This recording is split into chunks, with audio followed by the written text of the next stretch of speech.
unmute us. I see that. I looked before I said hello today. Usually I just say it 4 times. I know, right? Just keep, our mouth is moving, but no sound is coming out. Right?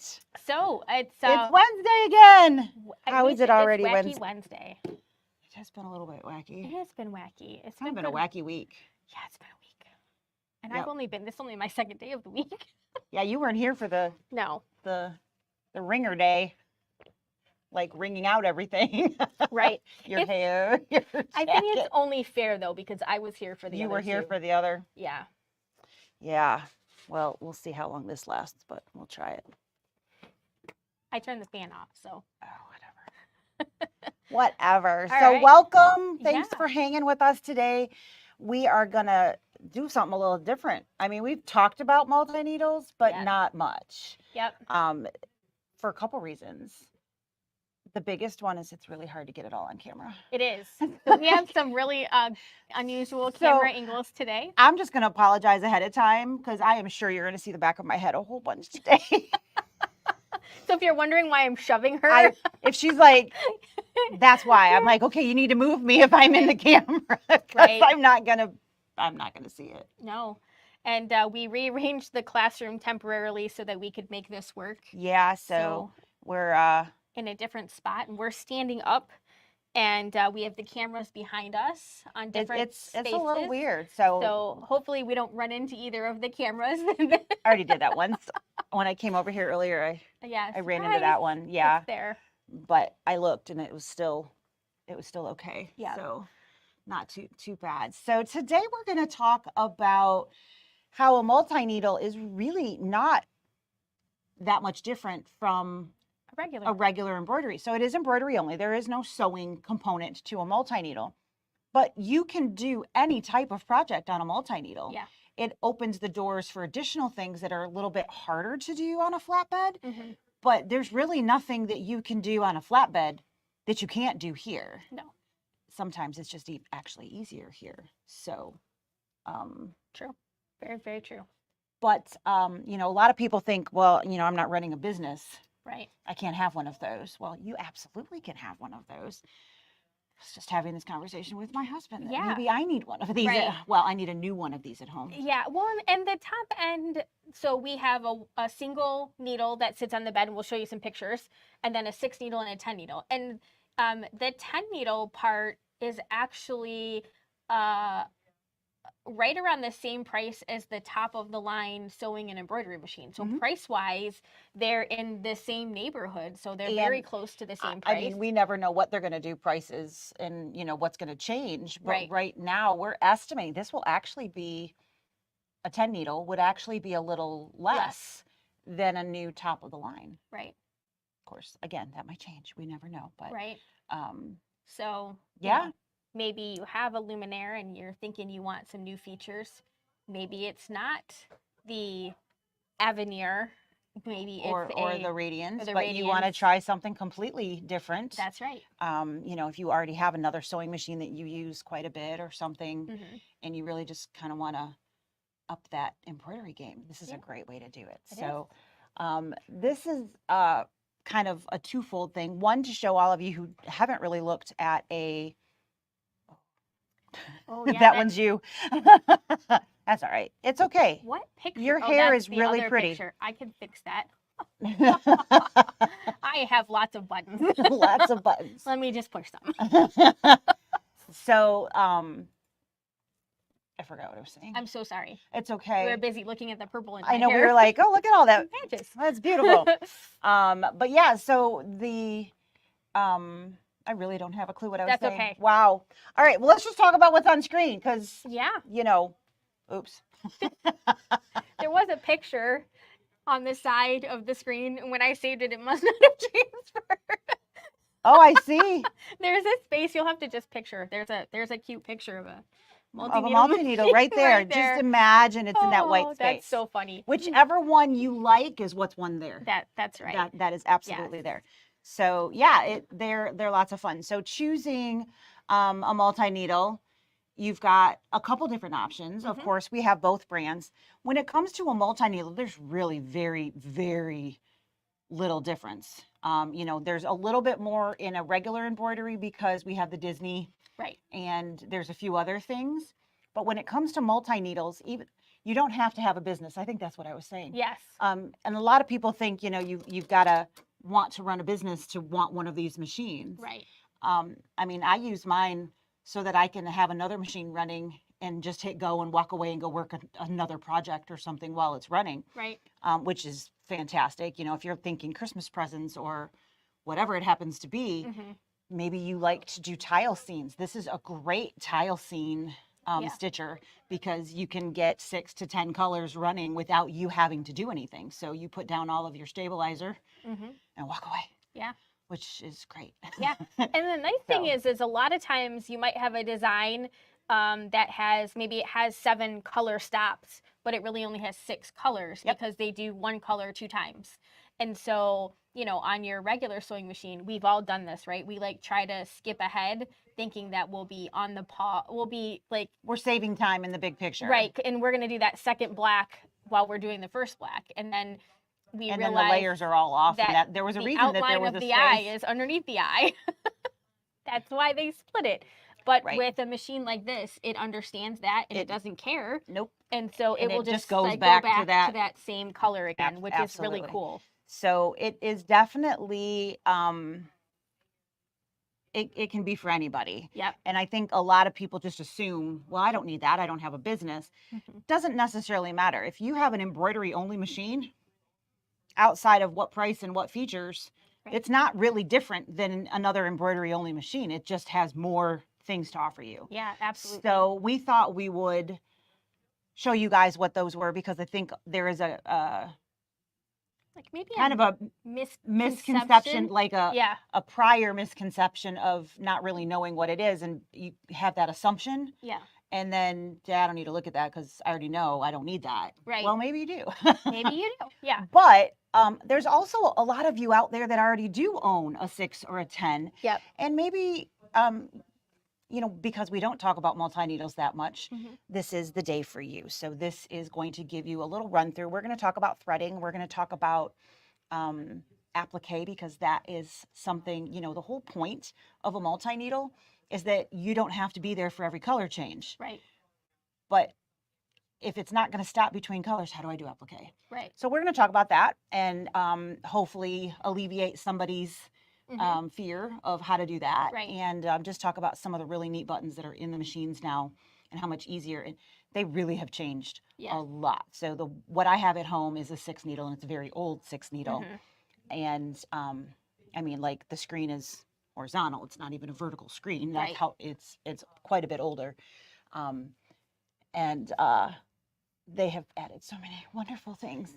They have that come a long way. I'm having a little bit of green going on. I play with them here and I'm like, oh man, this would be so nice at home. And, I have a luminaire, so I have to play with what I spend my money on because, I've spent a little bit, just like all of you guys, we spend money too. And, you got to make those choices. But I'm thinking maybe a new 10 needle instead of bumping right away. I don't know. We'll see. I don't know. So many choices. So many choices. Yes. I'll probably end up doing it all.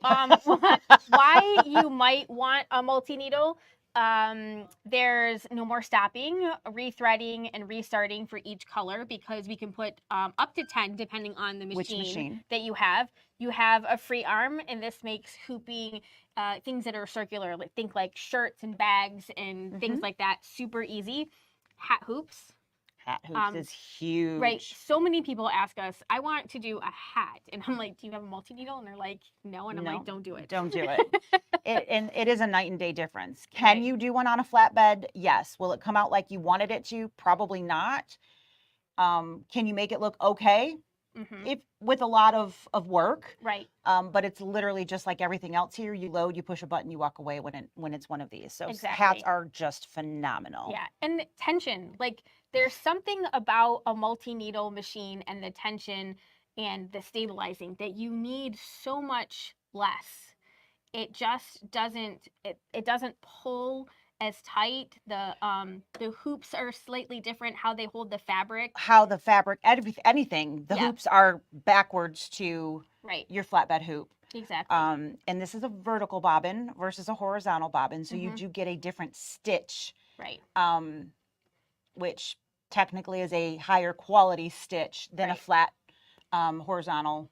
What did I just flatbed Yes, bobbin? then the Wow, drop-in bobbin. I'm having a really okay. good morning with words today. Words are so hard. This is like a traditional rotary hook bobbin. Yes, that very much. you put the bobbin in from the front, and they make these magnetic bobbins for these machines, which if you've ever used a pre-wound bobbin on a multi-needle machine and you run out of thread and then you pull your bobbin out and there's still like a quarter enough. of the Right. thread there, because what happens is it gets it's lighter, and so the machine doesn't recognize that there's bobbin thread still on there. But the magnetic ones, because run they're dry. weighted, you literally go to the last stitch. Literally, it's completely gone. Yes. When you are changing your bobbin, and of course the machine stops and tells you you need a new bobbin. It doesn't keep stitching, but Right.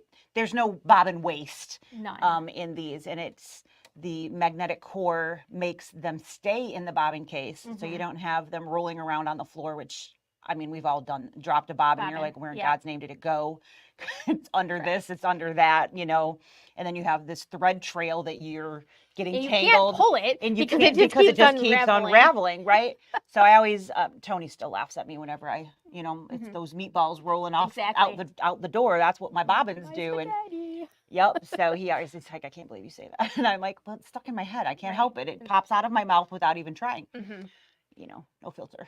No filter sometimes. But the magnetic core makes that so easy. Yeah. The other thing is that where we don't really recommend pre-wounds for the most part on a flatbed, we specifically recommend a pre-wound, a good pre-wound, but a pre-wound for these. So can make all the difference. It can make all the difference in the world. And again, those magnetic cores are pre-wounds. Yeah. So. And then the last thing that I have up there is the variety of hoops that are available. One of the cool things about multi-needle machines is they've been making them for a long, long time. And they have stayed pretty consistent. And while the connections on different brands of machines is slightly different, there are a lot more aftermarket things available. There's a ton of aftermarket for your machine that are good. You know, sometimes we're like, don't buy an aftermarket thing because it's not great. But there's a lot of the quality of the part is different when it comes to the multi-needle versus the plastics and things that they use for those flatbed extra hoops or whatever. These are going to be a good quality metal. Right. You know, you don't get the shifting and the issues that you tend to get. You know, so, and if you're like, maybe you're like Lisa and you get suckered into like making something for a school team,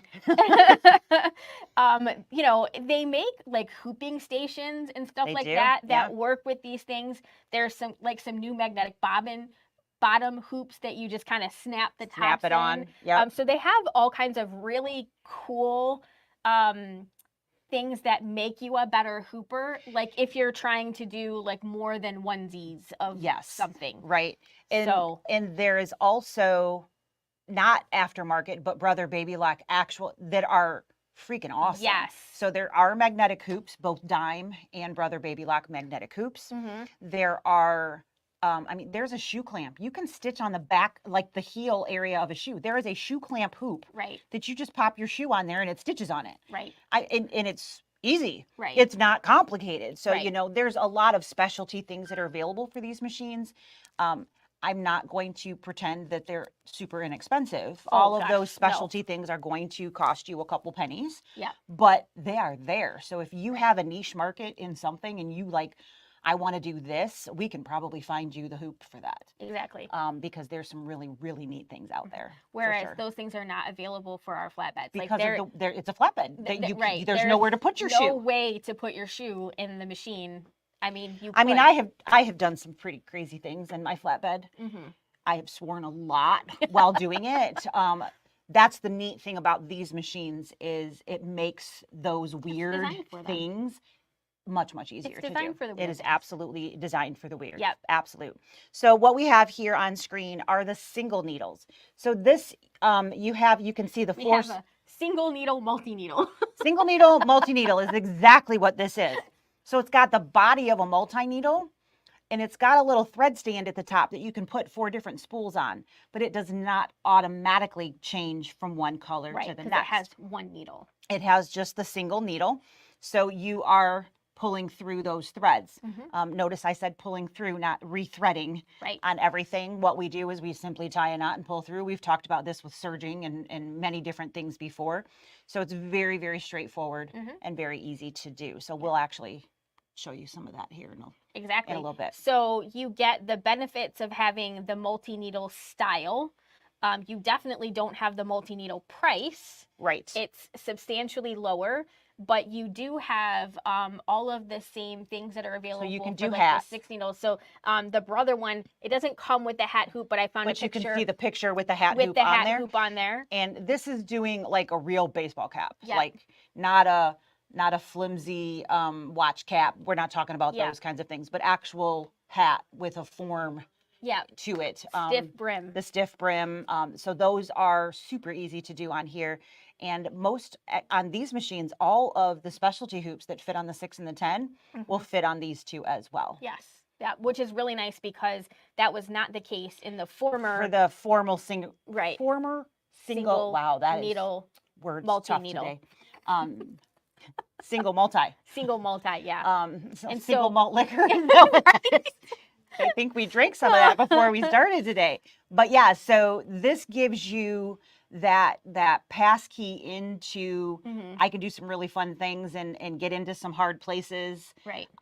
Without the doubled price tag of when you're going and looking at a 6 or a 12. Exactly. But does 10, not 12. I knew what you meant. Yeah. Well, somebody at home might not have. So 6 or 10. And so we have the PR1X and the Baby Lock Capella, and 8 by 12 is the maximum hoop size that we have on these machines, which is exactly the same as the 6 needle. So I'm gonna give you a little. Here's what the 6 needles look like. We have the Baby Lock 680W. Well, we have the Brother 680W and the Baby Lock Array. What she said, sort of. And this is a little bit more expensive. It is. We've got but it does 5 times as many or 6 times as many needles, right? Yes, we do. For so there's a lot more machine twice here. the price. So there's a reason that the price jumps because there's so much more in here. I will say that they have packed a lot more in the 6. Yes. In this version of the 6 than they had in any previous version of the 6. Exactly. So there is positioning tools in the 6 now that was not there prior to. Right. To get any sort of guidance other than literally moving your needle. Right. To see where something was going to go. There's actually the 2-point positioning in this machine now.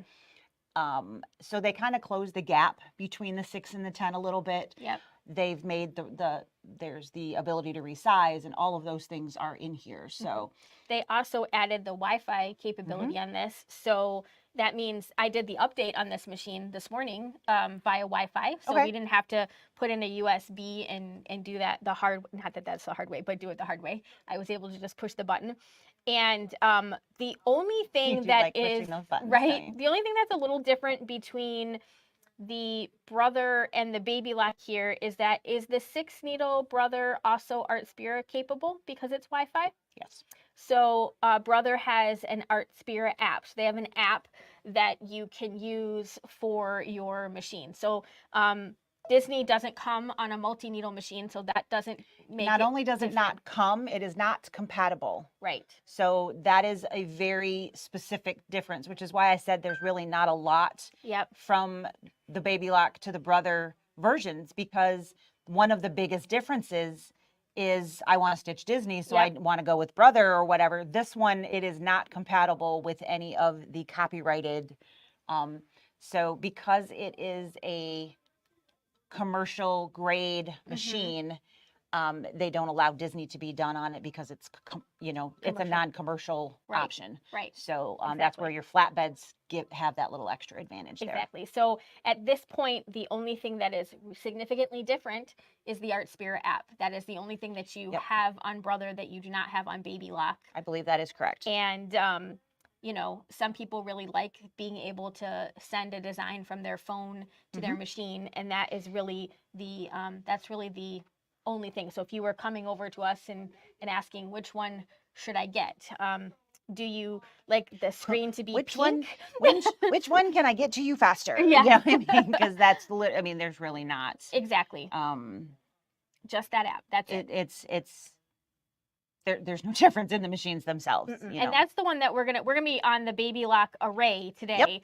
So when we move through the screens, that's what you're gonna be seeing. So and then last but not least in our series of multi-needles is the big boy. We have the Brother 1055X in the Baby Lock Venture, and the Brother one has the flatbed tray on it. The Baby Lock one does not. They both come with it. Right. I just picked a picture so that you can see some of the different other things that can be done. So if you have something that's heavy, sometimes it's nice to be able to have something that you can set the extra weight on. Even if it's just like a terry towel, but those can get really heavy. Exactly. And so that table is, again, a stock part of the machine. When you purchase that 10 needle, you get that. And what it does is supports the weight on the hoop. So your hoop doesn't start to get pulled from the weight of whatever it is that you're stitching on. The only difference here is they're both wireless. So again, there's the app thing that is different. Yep. The Baby Lock table comes in a box. Yes. With the attachment parts in that box. So you have to screw on the attachment and then you can put the tray on. The Brother one comes already installed. Right. So the tables, it's a bracket. The table doesn't come literally on it, but the brackets are already installed and you just slide the table on. So they both come with it. There is one step you have to do at home on the Baby Lock. You have to screw in the bracket. It's so hard. Just one of those weird things. I mean, so apparently the Brother makes 2 lefts before it goes in the box. Right. Yep, they separate. This one gets this, and that one just goes to a box. That's right. Yeah. So, but again, this has a maximum hoop size of 8 by 14. So you get an additional 2 inches in width.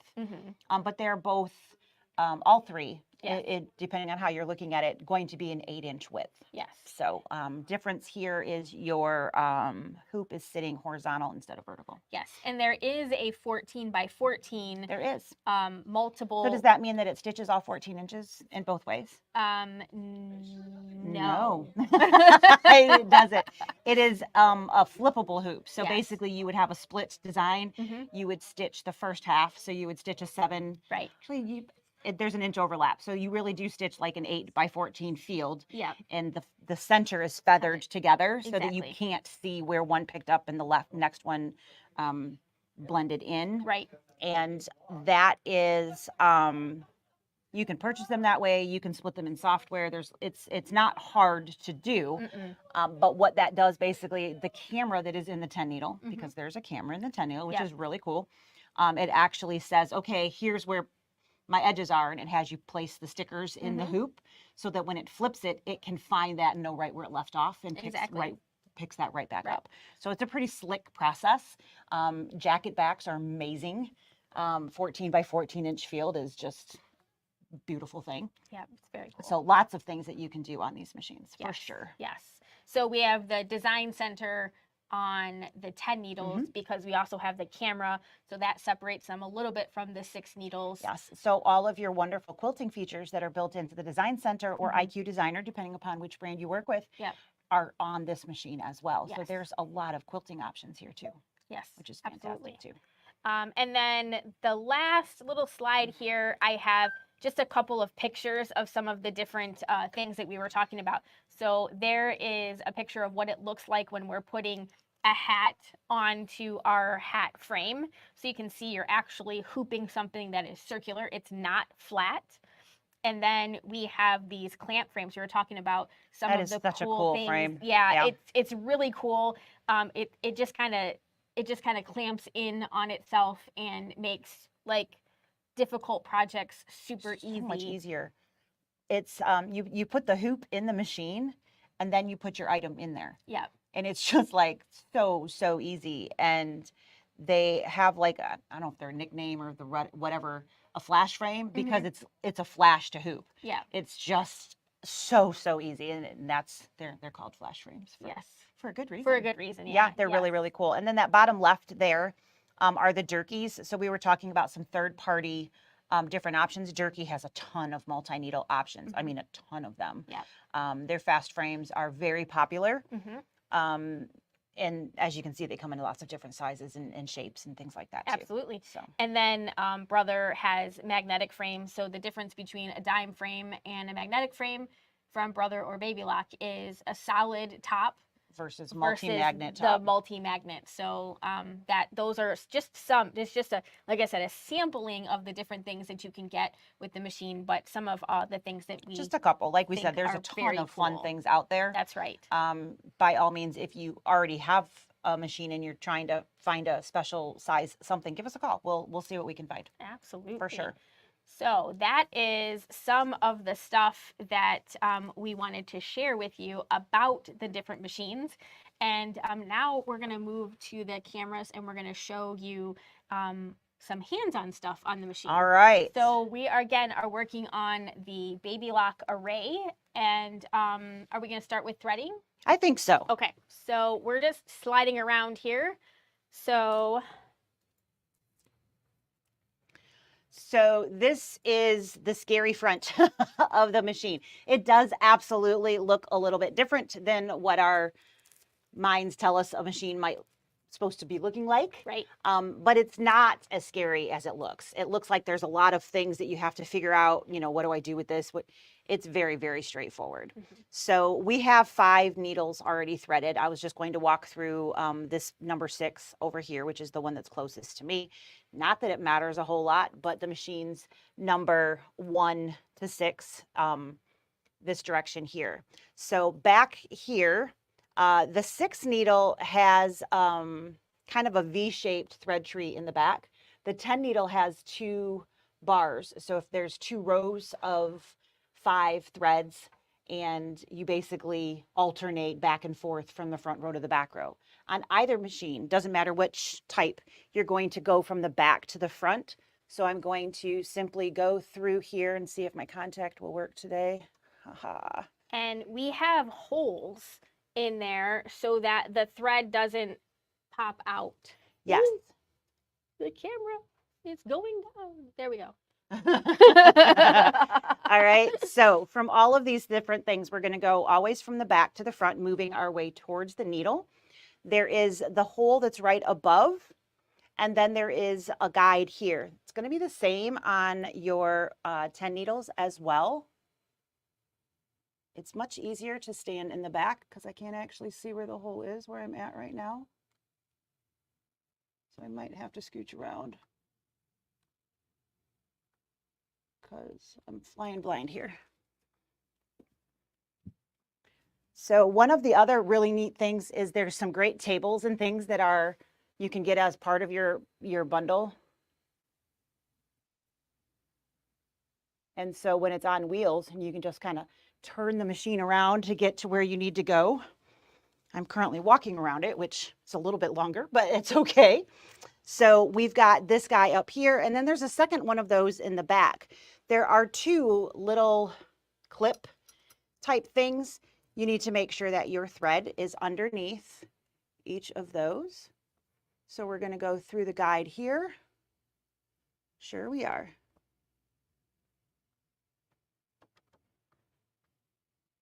I'm getting used to a new prescription in my contact, and things are like not where I think they're going to be. All right, so we're going to go underneath this clip, and I can literally check and lift if I'm worried and making sure that I'm in there. So it's nice and easy to do. So there's that clip that's right here. So we're going to go through the 2 holes and then underneath that clip. These are your tension dials. You don't really need to mess with them. If you decide to go home with a multi-needle, we're going to do a test stitch before you go home, and we're going to make sure all of your tensions are all set. They don't really change, and they don't really need to change. And I think one of the things that can be slightly confusing is like you look at these and they're all pointing. Why do they all go different ways? Like you can pull them off, and when you put them back on, it depends on where it was when you pulled it off and you put it back on. So they don't actually. Don't worry about the lines. Right. They're not referencing anything. Nope. There's no numbers or anything that you're turning. No. There's a click. And that's all you're listening for is I need, just need a couple clicks. Right. That's all that really is. You cannot see it on this machine. The 10 needles actually are a little better marked. Yeah. There's actually a number on every place for every needle thread as it's going, so you know exactly. But this one has everything marked. It's just a little bit different. This is an embossed line, so you know exactly which direction. So we're going to have to go around our tension disc, but I don't have to wonder which way to go. All I have to do is literally look on the machine, and I can see that I'm supposed to go around in that manner. So I am in that tension. That's literally all I have to do there. I don't have to see it. I don't have to look at it. I don't have to do anything. These pins right here and this one here are to keep my thread away from its neighbor, because we don't want to play with our neighbors here. That would be bad. So we need to be those rude people that just play at home. Just stay at home and play. Don't get caught up with the neighbor. So I've got that other clip here. And then this is going to be a lot like our sewing machines. There's not much different here. We're going to gum around and we're going to come up. And then this is our take-up lever. Instead of just hooking it, we do need to go actually through that hole. There are some older fashioned machines that have that same, you got to go through the hole. It's not just a piece there. And then I've got a hole here. So this is literally how I'm going to get my thread to the needle. So I have done this enough that I can almost do it blindfolded. And I guarantee that the more you do it, the easier it will be as well. So it sounds like a lot, but it's really not. I'm going very slow and I'm saying everything 4 times, which makes it sound like there's a lot more going on, but there really isn't. So down here, I have actually 6 different needles, and I need to thread needle 6. On screen, we can move the head of the machine. So if we tap the button at the base, really close over there we go. So this one here, we can move that. So I'm going to just hit another button so that it moves so you can see. So if I needed to thread needle 2, I would push needle 2, and then needle 2 would come to the center. It's that simple. Again, your button is right at the bottom of the screen, and then you just tell it which needle you want to thread. I need to thread needle 6, so we're going to move it back to number 6. So I just tap 6, and it moves that here. Why do I need to move it? Well, I have 6 needles, but I have 1 needle threader, which is a big difference. Right. So you need to move the needle head in front of the needle threader. Right. It's really all we're doing here. Yep. Because other than that, it doesn't really matter, because the head's going to shift right and left as we're stitching. Right. Because even though we have multiple needles, the machine is still stitching in the center needle position. Right. We only have 1 bobbin, right, and we only have one needle hole for that needle to go in. Right. So whichever needle is being selected needs to come to center. Exactly. So we have, again, 1 needle threader, and we just need to tell it to come out and play. Yes. So, but not with your neighbors. Right. Okay. Don't share with your neighbors. Don't share with the neighbors. So there is a little guide to the right of your needle that's going to keep your thread tight to the needle, just like on your other machines. On your screen over here, we're going to push the needle threader, and the threader comes forward and it wraps around. You see what I'm doing okay? I think so. All right. And we just come around, and then there's this wonderful little cutter, and there's a cutter for each different needle. So you don't have to move things around or anything. Once that's set, we tap that threader again, and boom, my needle is threaded. Yay. All right. If I were changing thread colors, all I would have to do is snip my thread in the back, tie a knot with my new color, pull it all the way through, and then use the needle threader to put that back through the eye of the needle. Yep. So you don't have to go through that process. You don't have to rethread every time you're changing thread colors. I just literally unwrap so I have a little bit length, so I'm not pulling it out, because we of course don't want to do that. And then I tie a knot up at the top, and then I come down here, I pull it out and pull until I see my knot, and then I thread the needle. Yep. And then I've got all my excess, I jump in the trash. Easy peasy. Very, very straightforward to thread. I don't see any questions popping up, so hopefully that means nobody's confused yet. So that is a super quick thread guide. Again, we want to move from the back to the front, so don't push your thread to the back and then have it it's going to cause extra tension on the thread, and we don't want that. We don't want any shredding or having the thread rubbing anywhere. So we're always going to move from the back to the front. Make sure that it is in your clips, both at the top and the front of your tension area up top here. There are sensors everywhere up there. So if it's not where it's supposed to be, your machine will stop and yell at you. So that's great. That's a good thing. And you can thread your machine. You could thread like all 6 through your holes at the top. Yep. And then you could bring them through the next set of holes, and then you could thread them. So you could do it in any fashion that makes sense. You could do each individually and bring them all down. Right. You can say, okay, I'm going to get everything to here. Right. And then I'm going to do all of this. Whatever floats your, you'll find your own path. Yep. And you'll get what you're comfortable with, and you just keep going. Yeah. So for all you guys that are short like me, like I always pull the threads through the front first, because I'm usually, you need to be in the back to be able to get there. So I'm probably standing on a step stool to do it. And then I work where I can get. So, but I know some people do each individual one and do the whole path because their brain works better that way. They don't want to forget a step or think they hit it in the previous whatever. And so they make sure everything's done all the way through. So lots of different ways that you can make it however you want. So, we're going to bring that all the way down. We're going to make sure it is clipped next to our needle. Again, same thing that we have on your flatbed. Nothing different there. And then on screen over here, we're going to have that head move right or left to get whatever one we need in center position. We bring the threader forward, and then we hit that threader button, and boom, our needle is threaded. Yeah. So it's very, very straightforward, and that's how you thread the machine. This guy here is where our frame connects. So we've got an embroidery arm on a flatbed, and you slide it in and lock it in place or snap it in place depending upon what you already have. This one has a little clips here, and this is called a driver on a flatbed, and we simply will take our hoop.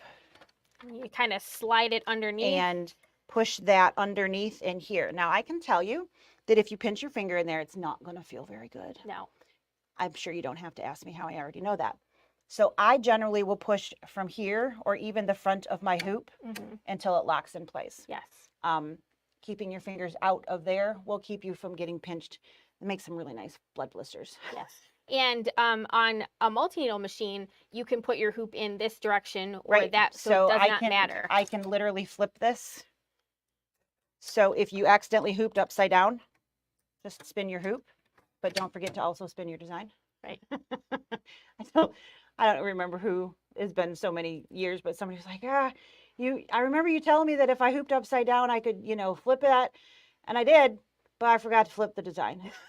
I was like, how far'd you get? Not very far, she said. I got it pretty quick. But so you do, if you can flip that around, if you put your shirt in upside down or whatever, just flip it around. Just make sure that your design is going the correct direction. Yes. So that's a nice feature. We don't have that on our regular machine. We do not. So we have to take it out and rehoop. You change the hoop size by adjusting these 2 needles, and then this side slides right and left to adjust for the different size hoops. You do want to make sure that those are nice and tight before you stitch. Yeah, that's a big thing. We get people saying that the machine does have hoop recognition, and not all multi-needle machines have that hoop recognition, but because this one does, if that's not tight, it can think that you don't have that hoop on, or it thinks that you have a different hoop on. And then, you get a weird message that says it doesn't fit in that field, and you're like, what the heck? I know I have the right one. It is probably it's taken me a long time. I always wanted this to be the tachyometer, and I'm like, that's not right. Wait. Potentiometer. It is the potentiometer, and it's right here, and it's just a little bar that is pushed down in different spaces dependent upon where your hoop is, and that's what tells the machine what hoop you have on. If you don't get your driver attached properly, which is very difficult to do, but maybe you don't have it screwed in tight. Right. Even if you've got everything in the right spot, but your screws aren't tight, it doesn't necessarily know what you have. So we just always want to remember to tighten those screws.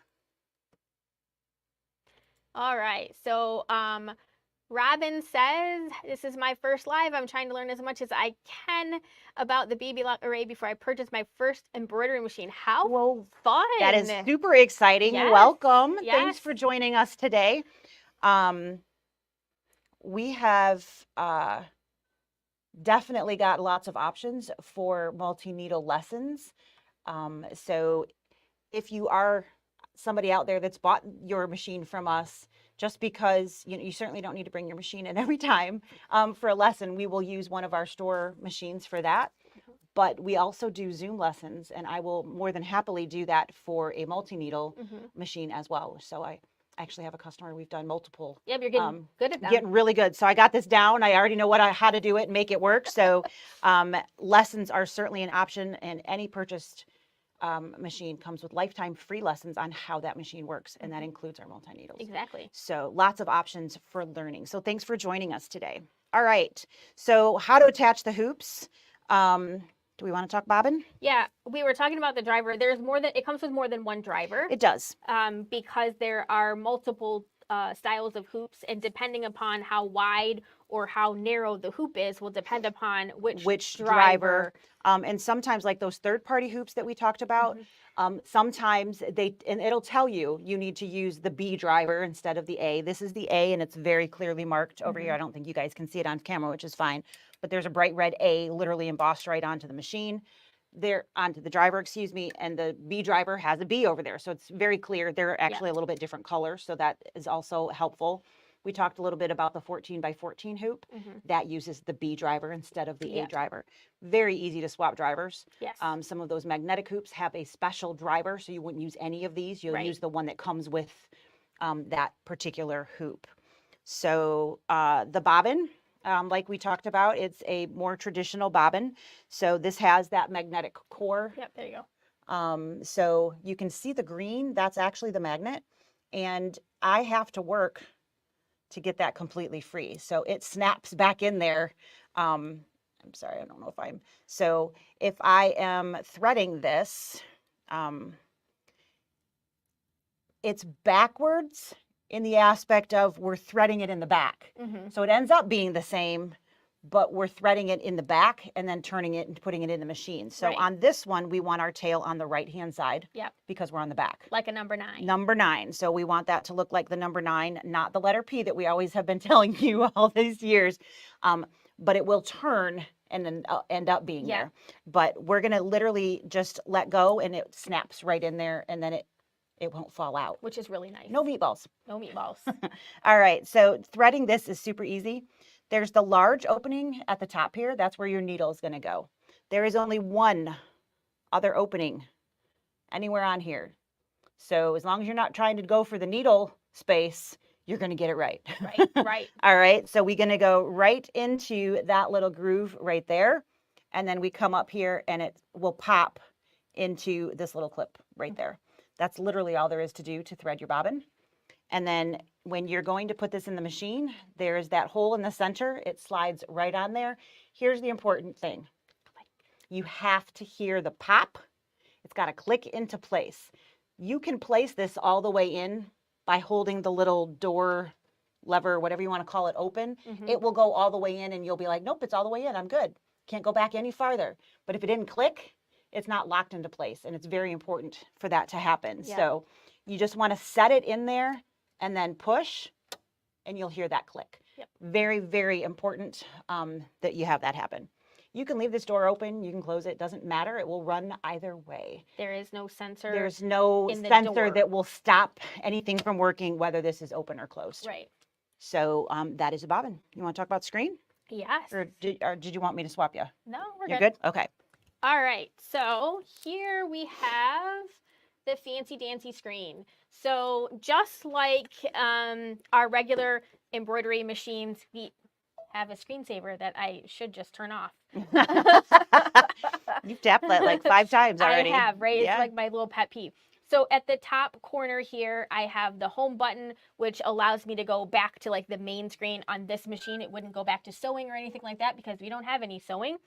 But we have hoop at the top, and then we have our little hoop sizes, and then we also have the size of the design. So we happen to be, we have already loaded the design up in here. So I'm going to go back to the home screen, and we'll do that from scratch here. So we'll go to the home, just like our regular machine. Okay to cancel the current it wants to make sure I didn't touch this with my elbow or something like that. It wasn't an accident. So I really want to do it.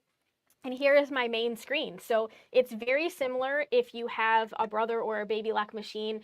This is kind of our standard just go-to menu here. So we have exclusives, We have different things over here. Our fonts, you get a ton of fonts on a multi-needle machine.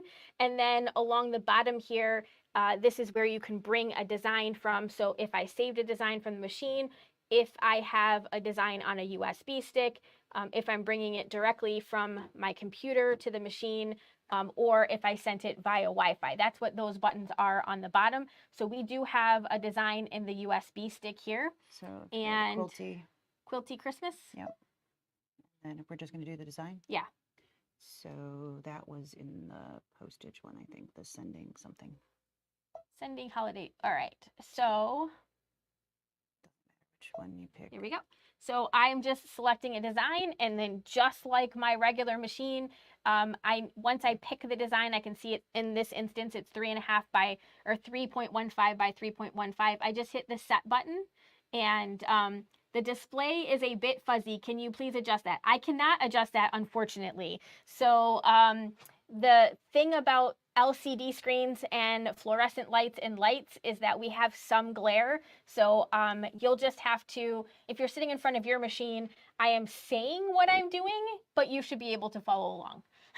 Yeah, apologies. There's only so we've got it. We worked with it a long time. This is literally the best we can get you without literally just seeing the reflection of what's going on behind the screen. So I have my design. I hit the set button, and now I have my first edit screen here. Yep. This is where we can do all of the normal things. We can hit the size button, we can hit the rotate button, we can mirror image this, we can select colors. So on a multi-needle machine, I have my thread choice here, and this gives me my colors. On a multi-needle machine, it doesn't really matter what colors they are. Just like on your standard sewing machine, you can put whatever color you want in. I think this is the part that I think people get hung up on the most. I would agree with that. Because in your mind, you need to come in here and you need to make the changes here for the threads that you're actually going to use on your machine, or you need to move your threads into these particular orders. So if I have blue and orange on my machine, in my mind, you're thinking, okay, I got blue on number one, orange on number 2, green on number 3. The beautiful thing about a multi-needle machine is that we have the ability to just say, oh no, I've got those colors on my machine, but they're going to be in different needle positions. And it doesn't matter. And it doesn't matter. We just tell it where we want it to go. So in this instance, we are in charge of the machine, and we get to tell it where we want it to go. You always get to very tell it what nicely. You want. Yes. So you can also. This is just like on your flatbed. This is for your benefit. If you need to change a color, would I like this stitched in purple instead of pink? Yes. Oh gosh, no, that looks terrible. But you don't know that necessarily until you see it. Right. Or maybe for your own sanity, I need to know that I want purple here to make sure that I am telling it the right thing later on. Exactly. You can do that. But it is not a requirement for you to change everything on this page before you move forward. Right, because literally this is just like a color printout. Like if you had it you printed it out from your computer. Yep. All this is doing is telling you that color number 1 happens to be blue, color number 2 happens to be orange. We're going to tell it what needle we want to use. Right. This is just our color order. As simple as that. So then we have our famous 9 square button. Love that button. Right. We have our duplicate button. So these are all the same things that we have on all of our other machines. And these machines do have the ability to resize with stitch recalculation. Yes. So that is a really nice thing. And the 6 has that as well as the 10. Yeah. So really great. We've got those same 2 buttons, resize and then resize with stitch recalculation. I have an applique design on here, so I wouldn't typically resize an applique design because it's designed to fit in something, but you know, we have the ability to mess with this. So we can, it's 3.15 and now it is 4.35. So I made it about an inch bigger. Yep. And then I could just select OK. and it went ahead and it recalculated everything for me, and everything would be good and I could good to go. Now, again, I don't normally do something like that with applique. In this instance, we're not actually going to do anything important we got here. no skin in the game on this nope, one anyway. This is literally just to show you guys how it works. So there you go. So yeah. For any of you who are unfamiliar, your standard resizing is only going to go up 20% and down 10%.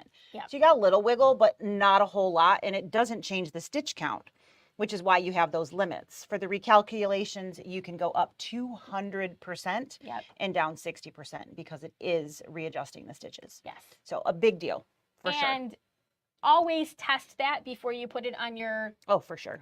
Because final project. It does a really good job, but it's only as good as the original design was digitized. It is, and you have to remember that as far as the machine is concerned, it is a picture. Right. It doesn't know that there's a 2 and a 5 and a cent sign there. It doesn't know if you have the word the and that T needs to be crossed. It doesn't know it's an I that needs a dot at the top of it. All it is an embroidery design. Right. So when it does not recognize what is in there. So if you're shrinking something, it takes stitches from random places. Take random stitches out. And I have stitched a design and not caught on the screen because it was too small. Yeah. Oh, I lost the dot of my I. I lost the cross on a T. Other than that, it does a beautiful job, but you've got to remember it doesn't know what it's shrinking, so it doesn't know what it's removing either. Yeah. And we have the ability to magnify the design. If you take the time to do that. So yeah, I was just going to say, one of those things, a lot of times you do it one time and then when you've messed something up, then you build a habit into double checking. So I myself have resized something. I only made that mistake once. Yep. And so now a lot of times if I do hit the resize button, I usually use my magnification just to double check, especially when I have numbers and letters in there. So like in 25 cent here actually did pretty good. I find that when you're making it bigger, it's not usually an issue because it's creating to fill in those spaces. It's when it's the removal. Yeah. So you're making something smaller. If you literally make something 60% smaller, it's got to take some stitches out. Right. And if it's not going to, it's going to see that little tiny dot as unimportant. Right. And then you lost the dot at the top of your eye. Yep, exactly. So again, it works perfectly perfect. It just doesn't know what it is that it's making smaller. So a super intricate design, you might get pieces and parts. You might get holes because it's got to take something out. Yes, or maybe your dot got a little too fat. Right. And it doesn't look as proportioned. Yeah, for sure. So those are the little things that you want to look You just want to look for it. And so that zoom in function is definitely a really nice thing. So it's a good habit to get in if you're resizing any large quantity. To check before you stitch, for sure. So, and then of course, rotate, that is, you've got 1, 10, and 90, and you also have 0.1. So you can make little micro adjustments here, which is really, really tiny, but very nice if you're trying to get something aligned up like above a pocket or along a straight line or something like that. So you've got a lot of really nice choices. Again, we have the color, the 9 square. This is the duplicate button. So it will make a copy of what we already have on our screen. And then some of this stuff is not going to be, it's grayed out because it's not applicable for whatever the design that we have on there. So I don't have more than one design on there. So I can't toggle between two different things. Again, I don't have more than one design, so I can't left justify or center anything. There's nothing to justify to. I could turn this into an applique. This works exactly the same. This has a really neat feature because it's kind of like the patch thing. It allows you to make patches very, very easily. Right. Where on our flatbeds, it literally outlines your design. And that's your option. Just how close do you want your outline? Right. We actually have the ability to put a square around your design, and you can say, again, how close do I want that? But you have different shapes that you can put around. So if you are making, maybe a bunch of jacket patches and it makes it really, really easy for you to do that on here, for sure. So that is a little different than what we have on our regular It's just flatbeds. A little extra something. It's like an extra. And then you have add stipple in the background. So That's a really nice feature. That's new to the 6 needle. That was not on the previous 6. It was not it on was the on previous, the 10. yeah. And it still is on the 10, but it is now on the 6 right. as well. So you can add some quilting in the background of your design. And again, it's going to ask you your hoop size, the distance from the design, and then the spacing. So if you want to make that stipple a little bit big, like that's really small stippling here, so you could do that. You can spread that out. We can add that. And then along the bottom is our text features. So if we wanted to add a word to this and we grabbed a font, now I have letters up there. I can move things around just by touching them. And you'll notice that I now have this feature over here, which allows me to set things in different types of things, because now they're available to me that they were not available to me before. But now I can go in here and I can change the spacing of my text. I can change the size. I can change the font that I've picked. I don't think there's any special text thing on here that's pretty much the same as what you would have on any other Exactly. Yep. We can take it from a single color to a multicolor. We can split the design. So all of those things, again, are just your text features that they were not available to me because I didn't have text on screen. Text on there. So if I get rid of that, the other thing that I think happens a lot is, and this happens on our regular machines too, you take this design and you want to be very efficient in your fabric, and so you move it way over here. And on this screen, I don't know if you guys noticed, but the hoop at the top changed. So when I had this in the center, I had some more additional hoop available, options. Right? Because basically what I did is I didn't really move it in the hoop. I moved it outside of like my 5x7 hoop, moved it down into that 8x12 hoop, because I moved it outside of the embroiderable field. Exactly. Yep. So even though the design is only basically 4 1/4 by 4 1/4, it still isn't going to fit in there if I move it outside of that hoopable area. So if you're trying our brain tells us, well, it's only 4.3, it's going to fit in my 5x7 hoop, but the machine keeps telling you to put a bigger hoop on. Right. This is why. Yeah. So when you call and we say, can you recenter your design for me? Touch that little dot there and recenter it, and now put your hoop on. Does it fit? And you go, oh yeah, that's why. Yeah, because you just moved it outside of that area. So if you need to move the design, move it after. After this is the edit screen. Yep. You want to do that in the positioning screen. Because then you'll be able to move it essentially in your hoop. Right. It'll stop when you hit the edge of the hoop. Exactly. So that's the same on all of our machines. That doesn't Absolutely. change anything. So that is most of the edits. Yep. Okay. And then edit end, and we kind of are in the embroidery screen. This is where we have a lot of the same features that we have on our regular machine. So again, we can still rotate. The difference is if I had multiple designs on here now, it would be automatically grouping those together. Right. Instead of doing them. It's going to do it to all designs on screen, not just one. Exactly. So that's the only difference between like the rotate in this screen versus the rotate in the previous screen. Is in the previous screen, I had to either select everything all together, or I would be able to rotate individually. In this screen, I cannot rotate individually. It is completely grouped.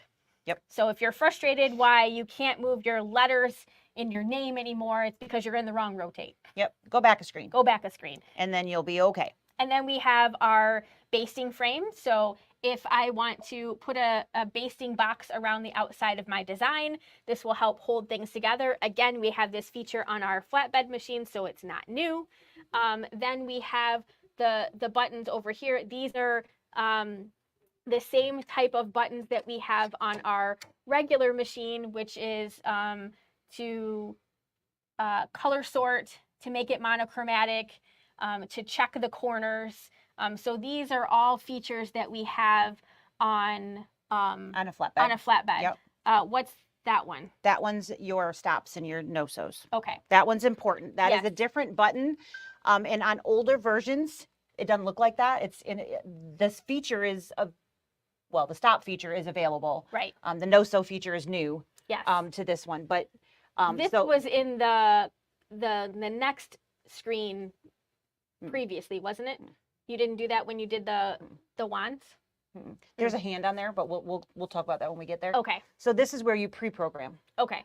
The next screen is where you do it like as you're sewing. Okay, gotcha. So this guy is going to allow you to pre-tell the machine to stop after a color. So the whole point of our multi-needles is that it doesn't stop, right? But we're doing an applique. So what do we need it to do? We need it to stop because we need to add fabric in, trim fabric, all of those things. Right. So we can tell the machine, hey, I need you to stop here so I can add my fabric. Right. Rather than standing there and then pushing the start stop button really fast and oh crap, I missed it. And those kinds of things. We can tell it to do that ahead of time. So when we program a stop, it will throw a hand on wherever we are at. All right. And it will stop before that color begins. Right.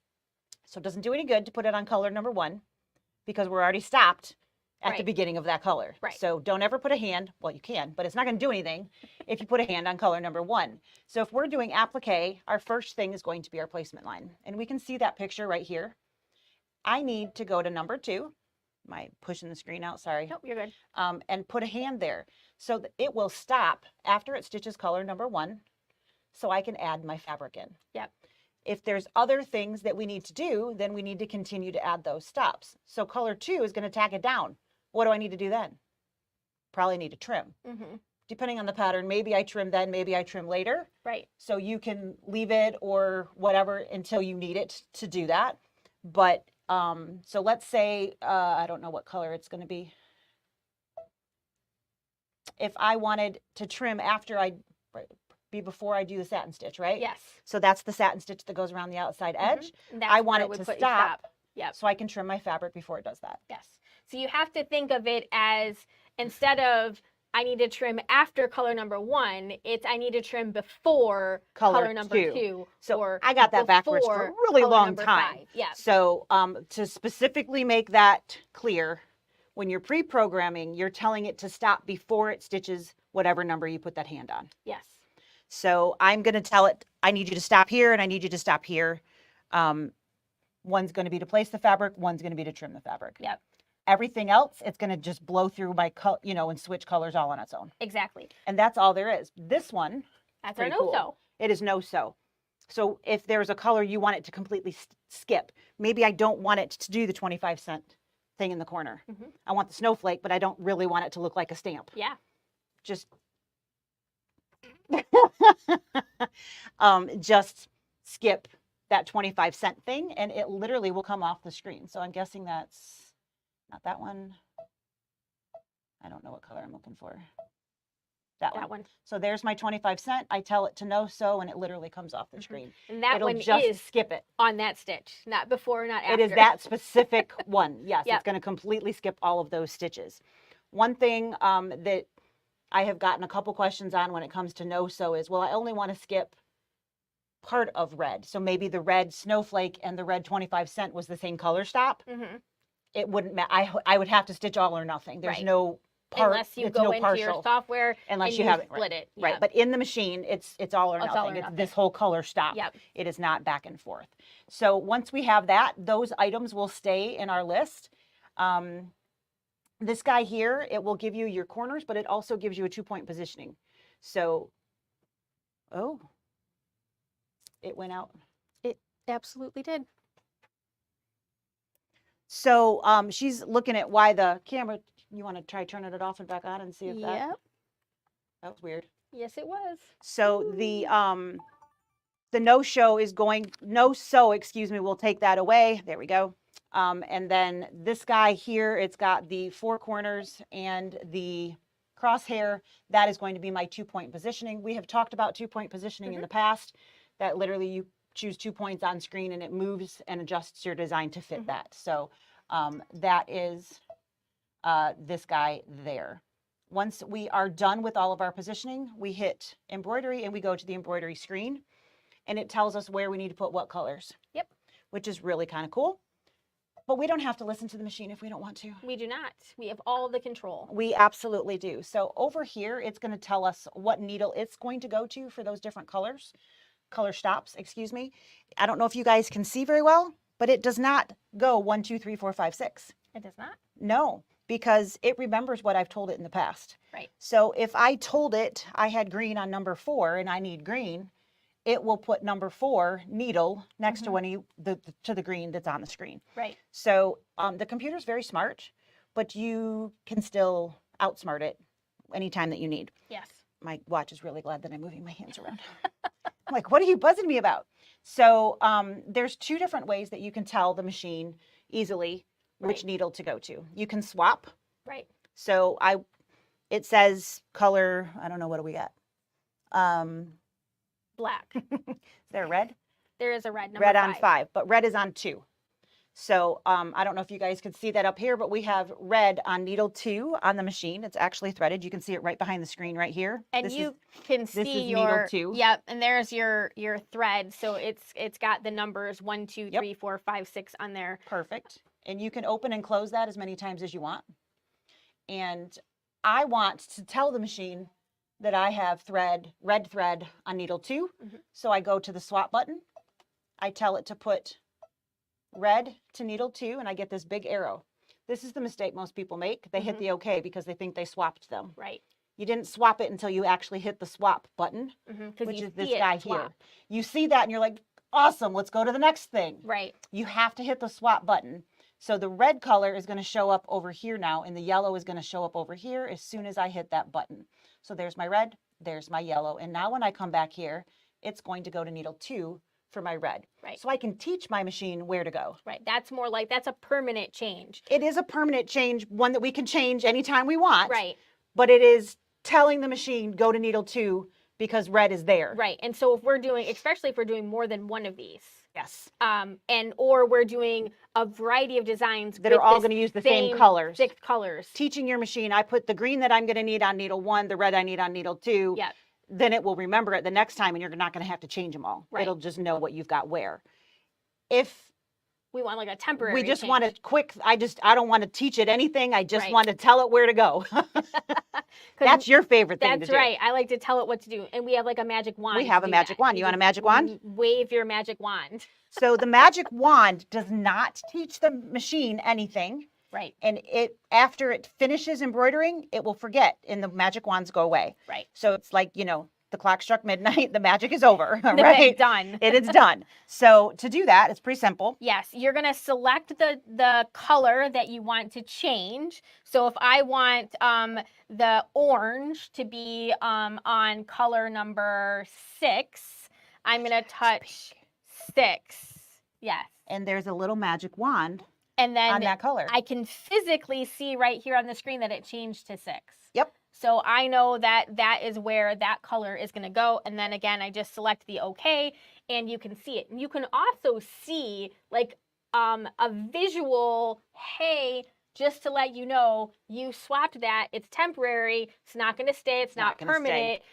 So if you're putting in this design again 6 more times, yep, you're going to have to change it all 6 times. So if you're doing 6 of these, you're going to want to do the color swap, not the wand. Yep. So I like to use the magic wand when my colors are really close to the same. So like, let's talk 50 Shades of Gray, right? Yep. And the top number 1 color stop is light gray.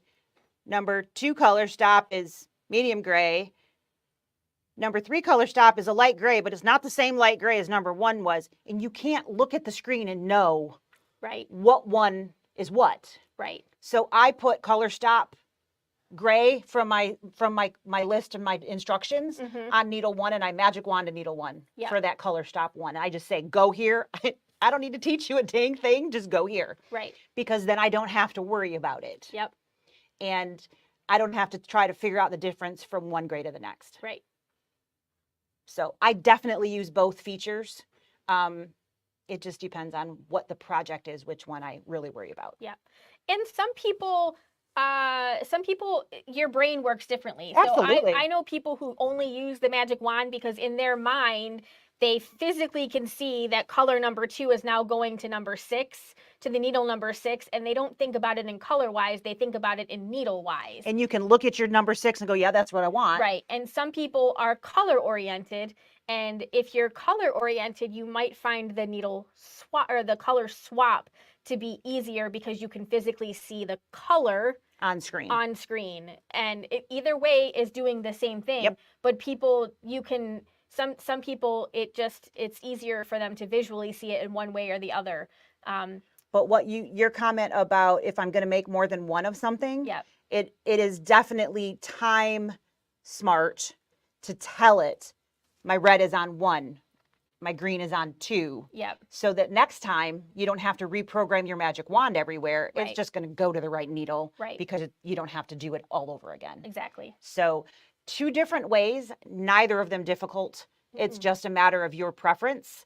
I have customers that magic wand 100% of the time because I don't want to learn another one. This one Right. works for me. This is what I'm going to do. Absolutely nothing wrong with that. Right. So at this point, we're going to say everything's where it's supposed to be.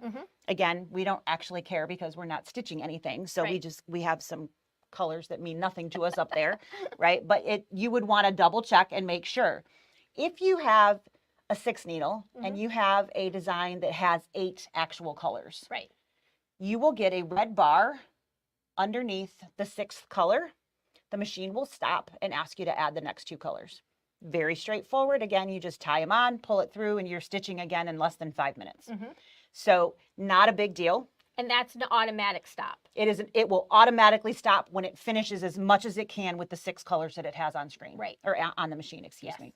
So very straightforward, and they look scary, but they're really not. And that was kind of the point of today. Right. So very easy to program a stop. Yep. Very easy to tell it what color is where.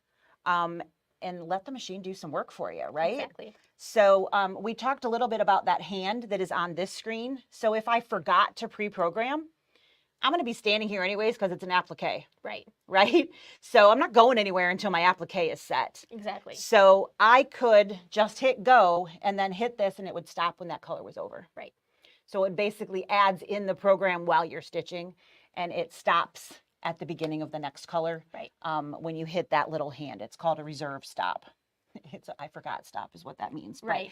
sometimes that's easier. So like I don't need to program anything. I'm just going to hit stop when I get there, and then Yep. I'll be good to go. Yeah, or nothing wrong with that. Or maybe your brain is having a hard time figuring out where it needs to stop, and you need to see the design stitch the part Right. out. You don't know which one. You don't know which color you need to do that. Absolutely, nothing wrong with that. You can program that right here. So we've got our reserve stop, we've got our swap, our magic wand, and then we have the same needle plus minus like we do on all of the machines. We've got the speed like we do on all of the machines. This one's a little different. We can actually change the speed while it's stitching, and the machine doesn't stop, which is kind of cool. But yeah, that's it. So if we're ready to stitch, I just want to hit go, right? But it's red. But it's red. So that is one of the, I think, really great built-in safety features of these machines. Is it is a 2-button start for everything. Yes. Whether it's the needle threading, you push the needle threader. Once it comes out, the second time it threads the needle and it stores the needle threader. Right. If I want to cut scissors, just cut the thread. I have to hit the lock button here, which basically unlocks it.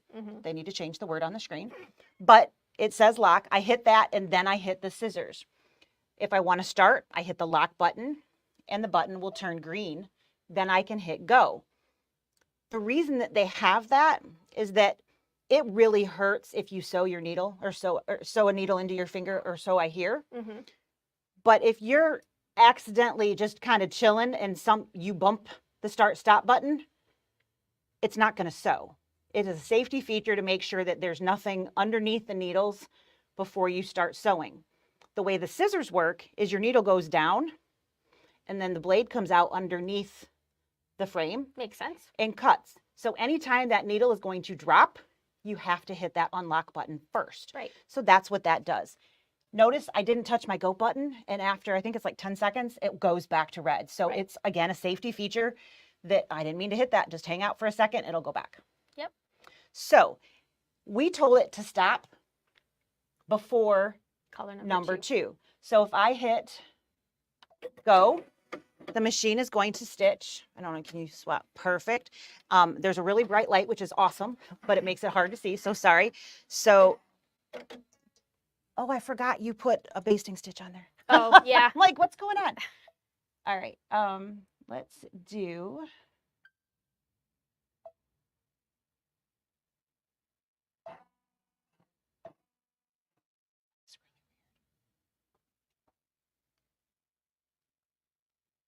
that needle 3? Okay. Very interesting.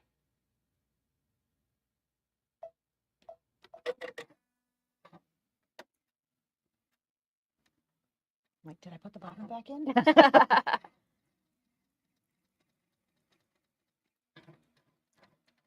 Sometimes it doesn't like the basting stitches, just like any other machine, because it's really loose tension. Yeah. That first thread has to grab hold pretty good. And it does cut the thread at a pretty short, and it just doesn't grab it. Right. So then we have a pause because we told it to do that. So at this point, I can hit go again because of the basting stitch. I wasn't paying any attention to that. Right. So there's the back of my head. Isn't that great? And I'm going to hit go again. And since we're not having that one on here, let's just do this. So this is the placement line. So because I programmed number 2, that was my basting. Oh crap, I need it to stop. I hit my reserve stop, and now it will stop after this color. So if you forgot to program it or you just decided I'm going to do it while you're sewing, if you tap that reserve stop, it will pause after that and say, hey, do what you needed to do. So at this point, I can add in my fabric and it will tack that in place. So I do actually use tape if I'm doing this because there's a lot of stuff going on in here, and I don't generally like to have my hands next to all of those needles. That's a lot because I don't always know which needle is being used. So at this, we don't need it to stop after this color because we needed it to stitch. So it's going to move forward and it won't stop sewing. It's going to change needles and move to the next step. So it's doing that tack down of my my fabric. So I get 2 lines. And then it will automatically go to the next color stop, which this is the one that we told it to magic wand, right? Or was that where we were? Yep. Yep. So we have all these different things that we programmed in the wrong spots now. Yep. So at the this is going to be that stitch on the outside. So I need to trim before I stitch. So I can program all of that, or I can program it as it's stitching. Very easy. There's no reason to be scared. Don't be scared of the applique steps because you can very easily control it. And then once you're ready, you just hit go, and then you can walk away once you've trimmed out your fabric. Exactly. So that is that's what we got. Yeah. We're late. We're a little bit late. We're late. So late. Let's. Oh, hi. You gotta come back over here. Yeah. So that is so much fun. Multineedle Madness. Multineedle Madness in an hour and 20 minutes. Yep. Sorry. That's okay. So if you read our emails, you know that coming up next week, we're going to be talking about what happened at the brother convention. So Lisa's going to be driving home. So she's going to be the passenger in the vehicle that I won't be physically driving. I'm not allowed to drive. She's in the car, so. So she's going to be on her way home from New Jersey from the brother on Wednesday. Convention Wednesday. So we'll be chit-chatting about what happened at the convention. We're hoping that she has a chance to get her hands on the new Avenir. But we'll have some more information. There'll be an email coming out Monday evening, which is going to be the big reveal for the brother machine. And then I think Tuesday we can do the baby lock. Isn't it the 20th? I believe that is correct. And so then, Tuesday we can release all of the baby lock information. Monday night, as soon as they reveal, we can release all of the brother information. Right. So hopefully I'll have more details of, we're expecting machines in this time frame. This is a little bit better on pricing because right now it's still very, all over the place and we're not sure exactly what is everything. Are there going to be financing promotions and what are those going to look like and what can we offer you? All of that kind of thing. Exactly. Because we realize this is not going to be an inexpensive endeavor. So it is not. That might be what you need. Yeah. So there is going to be, again, if you have been involved with other things, the new top of the line release Brother's going to be Monday evening, and then we'll be able to do Baby Locks on Tuesday, I believe. Yes. So next week, we'll have 2 windows on screen because I won't be here yet. Yep. She'll be driving So, in the car. but I'll pop in. So it won't be an hour and 20 minutes. I can tell you that. No, it'll be probably pretty quick. And it shouldn't be too long. She'll be gone for a few days, and then she'll be here for a few days, and then we're both going to Baby Lock Tech. Baby Lock, yep. So we're going to do a live from Baby Lock Tech. We'll do something while we're there, and then we'll do something when we get back here Wednesday, but we don't know when. So there'll be something pop up Sunday, Monday, or Tuesday. Right, and I saw something about a social media room at Brother. I have no idea what that means. Right. So if there's something available, I'll go live from Brother, but I'm not promising because I don't have a clue. Yeah. So it's just a big surprise for everybody. It is. For everybody. And welcome, Anne. Thank you for joining us. Late or not, you can go back and watch everything as well. Yeah, we did. So she's a Brother girl. Yay! We love we both love both Brother and Baby Lock. I might be a Disney fan. Maybe a little bit. That is why I'm a Brother fan, because I can do those legal Disney stuff. All that Disney stuff. And yes. It's easy to find, and it's going to be good quality too. So, yes. When you find a random princess something online, you don't know what you're getting. That's right. And who digitized it. Exactly. And all of those things. Too. Exactly. So, okay. We're rambling now. So sorry. It happens. Okay. Monday night, look for the email. Tuesday, look for an email. Wednesday, look for roadside ramblings. Yes, from the Brother Convention. All right. We will see you guys. Thanks for hanging today. Thanks to all of you who are first-time watchers. We have a couple of you today, so welcome and thanks for hanging. Yes. All right. See you guys next time. Bye-bye.